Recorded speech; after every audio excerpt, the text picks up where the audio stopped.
Kahit noong may iniinda ng sakit, hanggat makakaya, tuloy ang mga biyahe ni Pope Francis para ihatid ang mensahe ng pag-ibig at kapayapaan.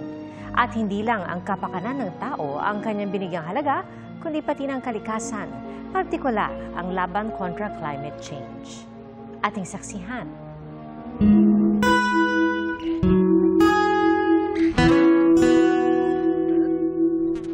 47 apostolic journey sa labas ng Italy, mahigit 60 states and territories. Ganyan karami ang pinuntahan ni Pope Francis sa loob ng 12 taon niyang pamumuno sa simbahang Katolika. Bit-bit ang misyong ilapit ang Panginoon sa bawat sulok ng mundo.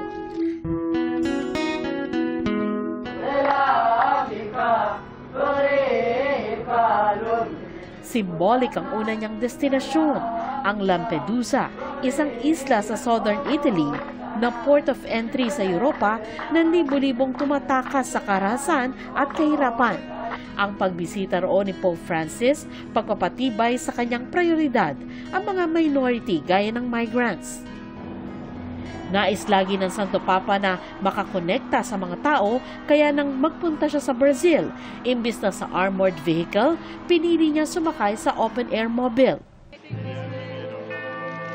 Bumisita rin sa Israel at West Bank si Pope Francis noong 2014. Pinuntahan ang separation barrier sa Bethlehem at nagdasal para sa kapayapaan. Di rin siya naging iba sa ibang relihiyon at naging tulay sa magkakaiba ang pananampalataya. Kahit noong may iniinda na siyang sakit at naka-wheelchair na, nagawa pa rin niyang mag-ikot sa iba't ibang bansa ng 12 araw. Binisita pati ang maliit na komunidad ng mga Katoliko sa Mongolia. Pinakahuli niyang napuntahan ang Corsica, isang isla sa France. Hindi man nakapunta sa Gaza si Pope Francis, ramdam naman doon ang kanyang presensya hanggang sa huli. Ah, quella messa. E dimmi, cosa avete mangiato oggi? Il pollo, le ali, il resto dei polli. Simula October 2023, nang sunod-sunod ang pambobomba ng Israel sa Gaza Strip, gabi-gabing tumatawag doon ang Santo Papa para mangamusta. Salam alaikum. Di matatawaran ang pagmamahal at pagmamalasakit ni Pope Francis. Bagay na personal na nasaksihan ng mga Pilipino nang dumalaw siya sa Pilipinas noong 2015. Hindi nagpapigil maging sa hagupit ng ulan at hangin. I'm here to be with you. Un poco tarde, me dirán, es verdad. A little bit late, I have to say, Pero estoy. but I'm here. Gaya ng mga nananampalataya, si Pope Francis nakasuot din ng dilaw na kapote nang mag-ikot at magmisa sa Tacloban. Es el Señor. I've come to tell you that Jesus is Lord. Que Jesús no defrauda. And He never lets us down. Hatid niya ay pag-asa para sa mga Pilipinong unti-unti palang bumabangon sa hagupit ng bagyong Yolanda. Ang superbagyong nagpakita ng matinding epekto ng climate change. Isyong tinalakay ni Pope Francis sa landmark encyclical na Laudato Si.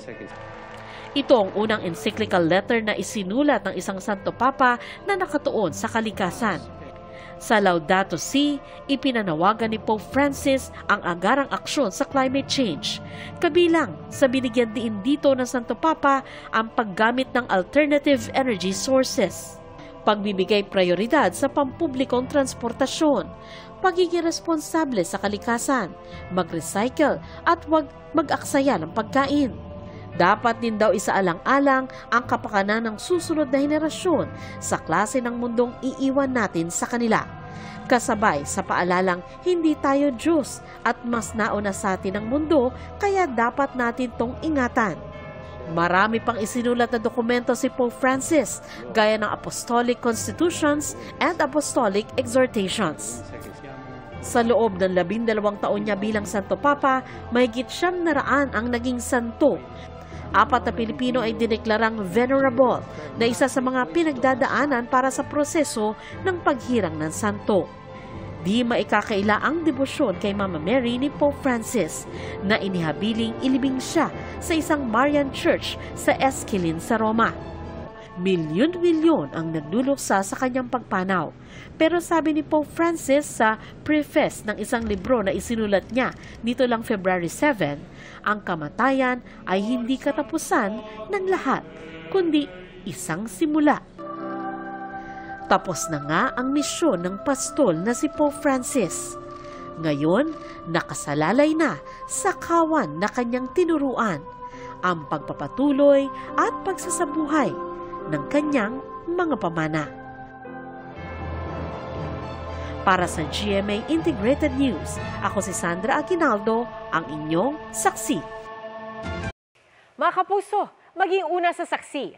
Mag-subscribe sa GMA Integrated News sa YouTube para sa iba't ibang balita.